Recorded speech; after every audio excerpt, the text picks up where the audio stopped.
Hello friends, welcome to Telugu audio story. ఈ ఛానల్ని కనుక మీరు ఫస్ట్ టైం చూస్తున్నట్లయితే ఛానల్ సబ్స్క్రైబ్ చేయండి, లైక్ చేయండి. అలాగే ఈ కథపై మీ ఒపీనియన్ని కమెంట్ రూపంలో తెలియచేయండి. ఇక కథలోకి వెళ్దామా?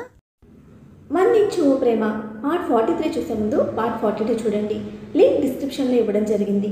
ఒకసారి చిన్నప్పుడు తను తింటూ ఉంటే వలకపోస్తుందని వీపు మీద ఒక్కటి కొట్టి సరిగ్గా తినాలని చెప్పాను.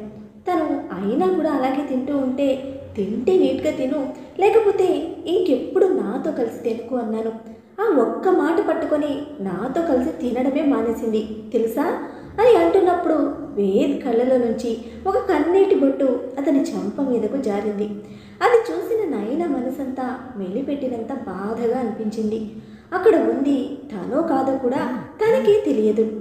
కానీ ఏదో ఒక రకమైన పశ్చాత్తాప భావం తన మనసంతా నిండిపోతోంది. వేద్ ఆ కన్నీటి చుక్కని చిరునవ్వుతో తుడిచేసుకొని, నీకు ఒక విషయం తెలుసా?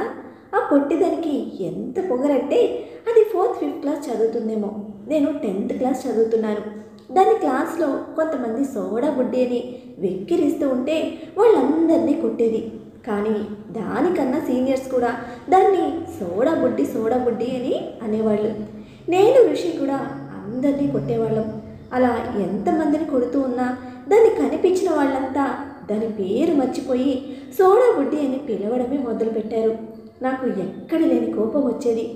ఏం చేయాలో తెలియక డాడీకి చెప్తే డాడీ అడ్వాన్స్ ట్రీట్మెంట్ చేయిద్దామని, ఇప్పటి వరకు చిన్నపిల్ల కదా, ఈసారి హాస్పిటల్కి తీసుకువెళ్దాం అని అన్నారు. దాని గురించి అని చెప్పకుండా మామకి ఫోన్ చేసి అర్జెంటుగా నైనాని తీసుకొని హాస్పిటల్కి రమ్మని కబురు చేశాం. మామ కూడా కంగారు పడుతూ దాన్ని తీసుకొని హాస్పిటల్కి వచ్చాడు.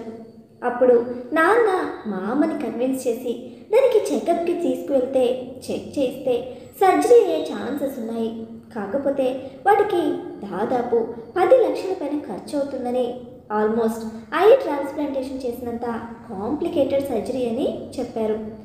ఆ మాట వినడమే మామ, బావా ఇప్పుడు నా దగ్గర అన్ని డబ్బులు లేవు అని నెమ్మదిగా చేపిస్తాను అని అన్నాడు. డాడీ నేను ఎంత కన్విన్స్ చేసినా మా మాట వినలేదు. తర్వాత మమ్మీ కూడా కన్విన్స్ చేసినా ఆయన మా దగ్గర నుంచి అమౌంట్ తీసుకోవడానికి ఇష్టపడలేదు. కనీసం నైనను ఒప్పిద్దామని డాడీ నేను ట్రై చేస్తే అది ఏమందో తెలుసా? మా డాడీ అయితేనే చేయించుకుంటాను, మీ డబ్బులు నాకెందుకు అని అడిగింది. నాకైతే ఎక్కడ లేని కోపం వచ్చింది.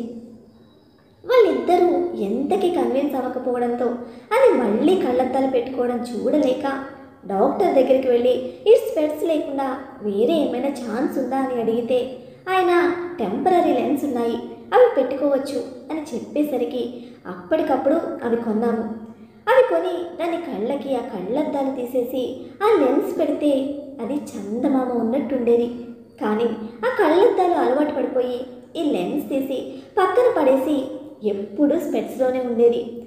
నాకు దాన్ని ఆ కళ్ళ జోళ్ళు చూసి కోపం వచ్చి ఆ స్పెట్స్ పీకి లెన్స్ పెట్టేవాడని. దాన్ని ఎవరైనా తక్కువగా చూస్తే నా వల్ల అయ్యేది కాదు. కనీసం లెన్స్ పెట్టుకొని ఉండమంటే అది ఉండేది కాదు. చాలాసార్లు అది ఎమోషనల్ అయిపోతే ఫిట్స్ వచ్చాయి. ఆ టైంలో స్పెట్స్ ఎక్కడైనా పడిపోతే దొరకక చాలా ఇబ్బంది పడేది. ఆ టైంలో దాన్ని అలా చూస్తూ ఉంటే నా బాధ నాకు తప్ప మరొక మనిషికి తెలియదు. నేను చిన్నవాడినే కదా, దాన్ని స్కూల్ నుంచి ఎత్తుకొని తీసుకువెళ్తూ ఉంటే అది స్పెట్స్ కోసం చేతితో తడుముకునేది. దానితో పాటు స్పెట్స్ కూడా జాగ్రత్తగా పట్టుకోవాల్సి వచ్చేది.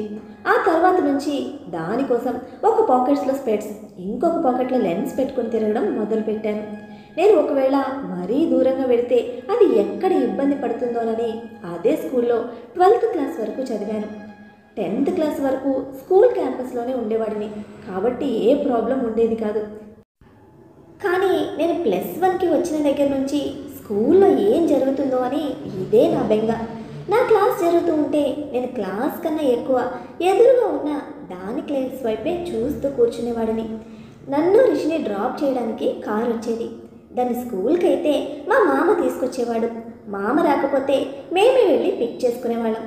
అది 5th క్లాస్కి వచ్చిన దగ్గర నుంచి మామతో రానని, స్కూల్ బస్సులో కానీ ఫ్రెండ్స్తో కానీ ఆటోలో కానీ వస్తానని గొడవ చేసింది. మామ దాని మాటకి ఓకే అంటే అత్త నేను మమ్మీ వద్దని కోపడ్డాం. అందరి మీద ఉక్రోషంతో ఏం చేయాలో తెలియక నన్ను కొడితే నేను దాన్ని జడ పట్టుకొని లాగి బలవంతంగా కారులో ఎక్కించుకున్నాను. అది అలా ఏడుస్తూ ఉంటే దాని ముక్కు ఫేస్ రెడ్గా అయిపోవడంతో రిషి దాని ముఖం తుడిచాడు. నాకన్నా వాళ్ళిద్దరూ క్లోజ్గా ఉండేవాళ్ళు. కానీ ఆ రోజు మరి ఆ ఇద్దరికి ఎందుకు స్టార్ట్ అయిందో గొడవ స్టార్ట్ అయితే ఇది రిషి బుగ్గ మీద గిల్లేస్తే చీక్స్లోకి గోల్డ్ దిగిపోయి బ్లడ్ వచ్చేసింది. నేను వెనక్కి తిరిగి అలా కొట్టచ్చా అని ఒక చిన్న దెబ్బ వేశాను. అంతే, ఇంకెప్పుడు మీ కారులో రానని ఏడవడం మొదలుపెట్టింది. ఆ ఏడుపుతో సాయంత్రానికి జ్వరం వచ్చింది. హాస్పిటల్కి తీసుకువెళ్తే బ్రెయిన్ సర్జరీ చేయాలి, ఈ ఏజ్లోనే చేయాలి, తర్వాత ఇబ్బంది అవుతుందని చెప్పారు. ఆ మాటకి మమ్మీ అత్త ఏడుస్తూ ఉంటే మామ ఎంత అవుతుందండి అని అడుగుతూ ఉంటే డాడీ వెంటనే మామని అక్కడి నుంచి బయటకు తీసుకువెళ్ళిపోయాడు. ఇక డాక్టర్ నాకు మమ్మీకి డీటెయిల్స్ చెప్పడం మొదలుపెట్టాడు అని అంటూ ఉంటే నయన ఒక్క నిమిషం నాకు ఒక డౌట్ వచ్చింది అని చేయెత్తింది. వేద్ డౌట్ ఏంటి అన్నట్టు చూస్తే నైనా మీరు బాగా బలిసినోళ్ళు కదా అని అంది. ఆ మాటకి వేద్ సీరియస్గా ఒక ఐబ్రో అప్ చేసి చూస్తూ ఉంటే నైన తడబడి అదే మీరు చాలా మనీ ఉన్నవాళ్ళు కదా అంటే నాకు ఉన్న సినిమా పిచ్చితో పాత మూవీస్ కూడా చూసేశాను. అందులో హీరోయిన్గా మీ మమ్మీని చూశాను. మీ మమ్మీ హీరోయిన్, డాడీ డైరెక్టర్ అంటే మీరు వెల్ సెటిల్డ్ ఫ్యామిలీ కదా. ఇప్పుడు మీ మరదలు అంటే మీ రిలేషనే కదా, వాళ్ళకి ఎందుకు మనీ లేదు, వాళ్ళది ఎందుకు పూర్ ఫ్యామిలీ అని అడిగింది. వేద్ చిరునవ్వుతో నయనను కొంచెం దగ్గరకు తీసుకొని మా డాడీ అత్త అన్న చెల్లెలు, మా మామ మా మమ్మీ కూడా అన్న చెల్లెలే, పైగా ఒకే ఊరు ఒకే కాలేజీలో చదివేవాళ్ళు. మా డాడీ మామ బెస్ట్ ఫ్రెండ్స్. మా మమ్మీకి చిన్నప్పటి నుండి హీరోయిన్ అవ్వాలని ఆశ. మా మామ వాళ్ళు కొంచెం పూర్ అన్నమాట. పైగా మా మమ్మీ ఒక్కటే ఆడపిల్ల వాళ్ళ ఇంట్లో. మా మమ్మీ వాళ్ళ డాడీ వాళ్ళ చిన్నతనంలోనే చనిపోయారు. అమ్మమ్మ మా మమ్మీ వాళ్ళని పెంచింది. మామ అమ్మని ఆడపిల్లని కూడా వెనకాడకుండా చక్కగా చదివిస్తూ ఉంటే అమ్మకున్న సినిమాల పిచ్చితో సినిమాలోకి వెళ్తా అంటే మా మామ ఒప్పుకోలేదు. అలా డిగ్రీలో ఉన్నప్పుడే మా డాడీ అసిస్టెంట్ డైరెక్టర్గా పెద్ద డైరెక్టర్ కింద వర్క్ చేయడానికి చెన్నై వెళ్ళిపోయారు. అక్కడ కొన్ని సినిమాలు చేసిన తర్వాత మా డాడీ ఒక స్క్రిప్ట్ రాసుకొని కొందరు ప్రొడ్యూసర్స్కి చూపించారు. అది ఓ ప్రొడ్యూసర్కి నచ్చడంతో సినిమా తీయడానికి ఒప్పుకున్నారు. కానీ ఆయన బడ్జెట్కి హీరో మాత్రమే వచ్చారు.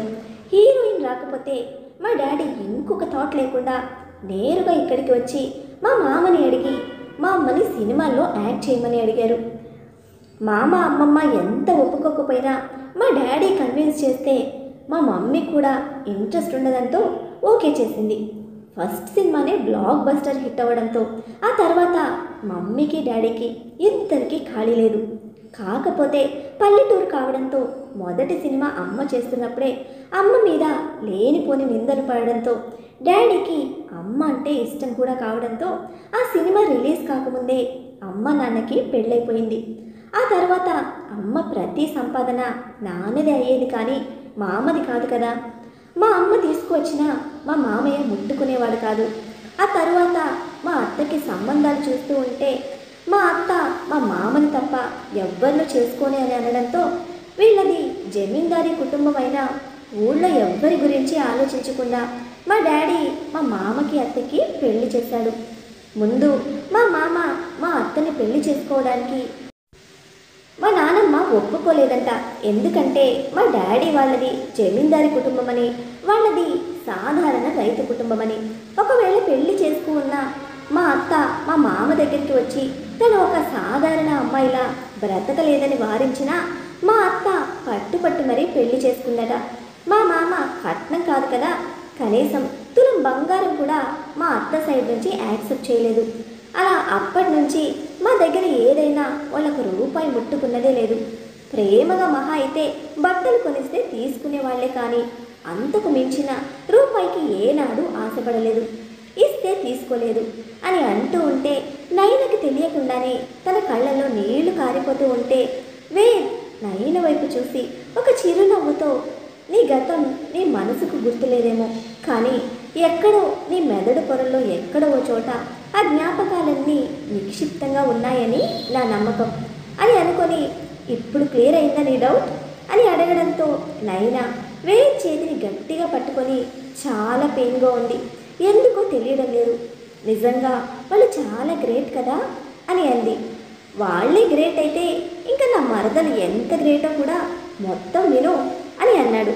నైనా చెప్పు అన్నట్టు చూస్తే దానికి సర్జరీకి ఎంత అవుతాయి అనేది కనుక్కునేసరికి బాగానే అవుతాయి అని తెలిసింది.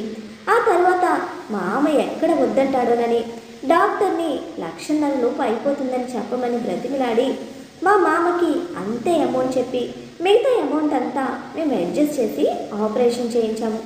అప్పుడు దానికి జుట్టు మొత్తం తీసేశారు. ఆ టైంలో సోడా బుడ్డితో పాటు బోడి గుండు కూడా అయింది మా నయనమ్మ అని అలా ఉన్న నయనను గుర్తు తెచ్చుకొని చాలాసేపు నవ్వాడు వేద్. ఆ తర్వాత చెప్పడం కంటిన్యూ చేశాడు. అప్పుడు తనకి స్వీట్స్, ఐస్ క్రీమ్స్, చాక్లెట్స్ ఏవి పెట్టొద్దని డాక్టర్ మరీ మరీ చెప్పారు. కుట్లు మానాలంటే మహా అయితే వేడి వస్తువులు తప్ప ఎట్టి పరిస్థితుల్లో స్వీట్స్, కూల్ డ్రింక్స్ తగలొద్దని, షుగర్కి దూరంగా పెట్టమని చెప్పడంతో మేము స్వీట్స్ తినొద్దు అని చెప్పాము. దానికి కూడా పెద్దగా స్వీట్స్ అంటే ఇష్టం ఉండేది కాదు, మహా అయితే కొన్ని చాక్లెట్స్ తినేవి అంతే. అయితే నేను స్వీట్ వద్దని చెప్పడంతో అది ఆ బోడి గుండుతోనే వెళ్ళి స్వీట్ కొనుక్కొని వచ్చి డబ్బాలు తినేది. ఎవ్వరు చెప్పినా వినట్లేదని నాకు కోపం వచ్చి ఆ స్వీట్ డబ్బాని లాక్కున్నాను. కోపంగా వెళ్ళి ఇంట్లో ఉన్న షుగర్ నోట్లో వేసుకుంటే నేను ఆ షుగర్ డబ్బా తీసి పక్కన పెట్టి పక్కనే ఉన్న కారం కొంచెం నోట్లో వేశాను అని చెప్పాడు వేద్. నైనా కారమా అని నోరు తెరిస్తే కారం అంటే గుప్పెడో ఓ డబ్బాలో కాదు, ఒక పించ్ చిటికెడు వేశాను అంతే. దానికి అది ఎంత గోల చేసిందో తెలుసా? మా డాడీ ఫస్ట్ టైం నన్ను కొట్టారు. అప్పుడు నా ఏజ్ 16 ఇయర్స్ పిల్లాడిని ఎలా కొడతారు, అది కూడా దాని ముందు. నేను చాలా ఫీల్ అయ్యాను. ఆ నెక్స్ట్ డే నుంచి దానితో మాట్లాడడం మానేశాను. దానివల్లే మా డాడీ కొట్టారని కనీసం అది రిగ్రెట్ అయినా ఫీల్ అయిందనుకున్నావా? నేను ఎక్కడున్నా నా ముందుకు వచ్చి నన్ను మా డాడీ కొట్టినప్పుడు నేను ఎలా అయితే అరిచానో అలాగే అరిచి వెక్కిరిస్తూ తిరిగేది. నాకు ఎంత కోపం వచ్చేదో. అప్పటి నుంచి దాంతో సరిగ్గా మాట్లాడడం తగ్గించాను. మరదలు కదా, అదంటే ఇష్టమే, కానీ నాకు ఆ ఇష్టం ఎలా చూపించాలో చూపించడం వచ్చేది కాదు. అలా డేస్ పాస్ అవుతూ నేను +2 కంప్లీట్ చేసుకున్నాను. అది 7th కంప్లీట్ చేసుకొని 8th క్లాస్కి వచ్చింది. దాని పంతం ప్రకారం స్కూల్కి సపరేట్గా ఫ్రెండ్స్తో కలిసి వచ్చేది. దానికి ఏమైనా అవుతుందేమోనని అది వస్తున్న ఆటో వెనక మా కార్ వాచ్మెన్ డ్యూటీ చేసేది. ఒకరోజు స్కూల్ నుంచి ప్రిన్సిపల్ రమ్మంటున్నారని నాకు కబురు వచ్చింది. కంగారుగా వెళ్తే నైన గురించి అని తెలిసేసరికి ఇంకా కంగారు వచ్చేసింది. ఒక్క నిమిషం నిలబడలేకపోయాను. పరిగెత్తుకుంటూ తన క్లాస్ దగ్గరికి వెళ్ళాను. తనని ఒక బెంచ్ మీద కూర్చోపెట్టి నేను వెళ్ళగానే తనని నాతో ఇంటికి తీసుకువెళ్ళమన్నారు. నాకు అర్థం కాలేదు దేనికో. మళ్ళీ ఏమైనా ఫిట్స్ వచ్చాయా? చూడడానికి అలా లేదు, బాగానే ఉంది. ఏమైందో అర్థం కాక దగ్గరికి వెళ్ళి అభి అని పిలిచా. దానికి ఆ పిలుపు అంటే అస్సలు ఇష్టం లేదు. చిన్నప్పుడు ఎప్పుడో అభి నీ వల్ల చనిపోయింది అన్న ఒక్క మాట పట్టుకొని ఇప్పటికీ నేను ఆ పేరుతో పిలిస్తే అది పలికేది కాదు. అభి అనడంతో చురుగ్గా నా వైపు చూసింది. నేను వెంటనే రియలైజ్ అయ్యి ఏమైందే అని అడిగాను. అది ఏమీ మాట్లాడకుండా తల దించుకొని కూర్చుంటే నాకేమీ అర్థం కాలేదు. ఇంటికి వెళ్దామా అన్నా. సరే అండి. నేను కార్ డ్రైవర్కి ఫోన్ చేద్దాం అనుకునే లేపే కార్ స్కూల్ క్యాంపస్లోకి వచ్చి ఆగింది. ప్రిన్సిపల్ నేనే ఫోన్ చేసి చెప్పాను అనడంతో సరే అన్నాను. నాతో పాటు రిషి కూడా వచ్చేశాడు. ముగ్గురం కలిసి నేరుగా అత్త వాళ్ళ ఇంటికి వెళ్ళాము. బ్యాక్ సైడ్లోనే కూర్చోవడంతో నైనా ఇంట్లోకి వెళ్తూ ఉంటే అమ్మ నాకు తమ్ముడికి డ్రెస్సెస్ తీసుకొచ్చి దాని రూమ్లోకి వెళ్ళి ఫ్రెష్ అవ్వమంది. ఎందుకు అంటే చెప్పలేదు. దాన్ని మాత్రం హాల్లోనే ఉంచేశారు. ఫ్రెష్ అవుతున్నంతసేపు నా మనసంతా దాని మీదే ఉంది. ఏమైంది దానికి? ఎందుకు అలా ఉంది?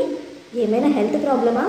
మొన్ననే కదా సర్జరీ చేశారు, ఏమైనా కాంప్లికేషన్ అయ్యిందా అని ఒక్కటే టెన్షన్ వచ్చి దానికోసం బయటకు వెళ్తూ ఉంటే ఆ రూమ్లోనే ఉండమని మమ్మల్ని రూమ్లో ఉంచేసి తలుపు దగ్గరికి వేసింది.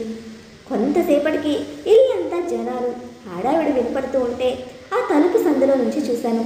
పొట్టిదానికి బాడీ మీద స్కర్ట్ తీసి లంగా జాకెట్ వేశారు. జడ వేయడానికి కుదరక ఆ హెయిర్కి పువ్వులు గుచ్చి వేలాడదీసి ముఖమంతా పసుపు రాశారు. పెద్ద బొట్టు పెట్టారు. చేతిలో ఏవో పెట్టారు. ఏమైందో అని అలాగే చూస్తూ ఉంటే అందరూ వచ్చి అక్షింతలు వేసి వెళ్తూ ఉంటే అత్త అమ్మ వాళ్ళకి ఏమో పంచుతూ ఉన్నారు. వాళ్ళంతా వెళ్ళిపోయిన తర్వాత అది కూర్చున్న ప్లేస్కి కట్టెను అడ్డంగా కట్టారు. నాకెందుకు ఏమో ఏం అర్థం కాలేదు. పట్టించుకోకూడదే అనుకున్నా దానికి ఏమైందో అని తెలుసుకోవాలనే ఆతృత పెరిగిపోయింది. ఎవరిని అడగాలో అర్థం కాక అమ్మని అడుగుదాం అనుకున్నా కూడా చెప్పేదైతే తనే చెప్తుంది కదా అని వదిలేశాను. ఆ రోజు నుంచి వరుసగా 15 రోజులు అది నా కంటికి కనపడలేదు. మొదటిసారి అది కనపడకపోతే నా మనసంతా ఎంత మిస్సింగ్ ఫీలింగో నాకు మాత్రమే తెలుసు. చాలా మిస్ అయ్యాను దాన్ని. ప్రతిరోజు గుర్తొచ్చేది. ఎందుకు బయటకు రావట్లేదని అమ్మని అడిగితే ఏం లేదులే వస్తుందిలే అని మాట దాటేసేది. పోనీ నేను అత్త వాళ్ళ ఇంటికి వెళ్ళి చూద్దామంటే వెళ్ళకూడదు అని చెప్పింది. దేనికి అంటే సమాధానం చెప్పలేదు. దానికి ఏమైనా అయిందా, హెల్త్ బాగాలేదా అని నేను పడ్డ నరకం నాకే తెలుసు. అలా 14 రోజుల తర్వాత రేపొద్దున నన్ను కాలేజీకి సెలవు పెట్టమని తమ్ముడికి స్కూల్కి లీవ్ అప్లై చేయమని అమ్మ చెప్పింది. అప్పటికే ఇంటి నిండా ఏవో షాపింగ్ బాక్స్, జ్యువెలరీ సెట్స్ చాలా ఉన్నాయి. ఆ రోజు ఇంట్లో చాలామంది ఆడవాళ్ళంతా కలిసి పిండి వంటలు ప్రిపేర్ చేస్తున్నారు. రేపు ఇంట్లో ఏమైనా ఫంక్షన్ ఉందేమో అనుకొని ఆ రోజైనా ఇంటికి ఆ పొట్టిది వస్తుందేమోనని సరే అన్నాను. కానీ ఫంక్షన్ మా ఇంట్లో కాదని అవన్నీ ముందు ఒక కారులో పంపించి తర్వాత జ్యువెలరీ బట్టలు అన్నీ పట్టుకొని అమ్మ, నేను, తమ్ముడు, నాన్న నలుగురు ఒక కారులో బయలుదేరాము. కార్ అత్త వాళ్ళ ఇంటి ముందు ఆగింది. ఇన్ని సంవత్సరాల్లో మొదటిసారి నా గుండె వేగం ఆ క్షణం విపరీతంగా పెరిగిపోయింది. అది ఎందుకో నాకు అర్థం కాలేదు. ఆ ఇంటి ముందు పచ్చటి పందిరి వేసి ఉంది. మా అత్త మామ దాని బాధ భరించలేక తనకి పెళ్లి చేస్తున్నారేమో అని డౌట్ వచ్చేసింది ఇక నాకు అని చెప్పుకొని పోతూ ఉన్నాడు వేద్. వేద్ మనసులో ఇన్నాళ్ళుగా దాచుకున్న ప్రేమ, బాధ, భయం అన్నీ బయట పెడుతున్న వేద్ మాటలకు నైనా ఎలా రియాక్ట్ అవుతుంది? తన బావ ప్రేమ తన మనసును తాకుతుందా? తనకు గతం గుర్తురానుందా? వస్తే అప్పుడు వేద్ పరిస్థితి ఏమిటి? ఇప్పుడు వేద్ పంచుకున్న తన మనసులోని మాట అప్పుడు నైనకు గుర్తుంటుందా? ఇదంతా చూసి కడుపు మండించుకుంటున్న నిషి ఏం చేయబోతోంది తెలుసుకోవాలంటే నెక్స్ట్ ఎపిసోడ్ని ఫాలో అయిపోండి మరి. అలానే ఈ ఎపిసోడ్ని లైక్ చేయడం మాత్రం మర్చిపోకండి. Bye friends.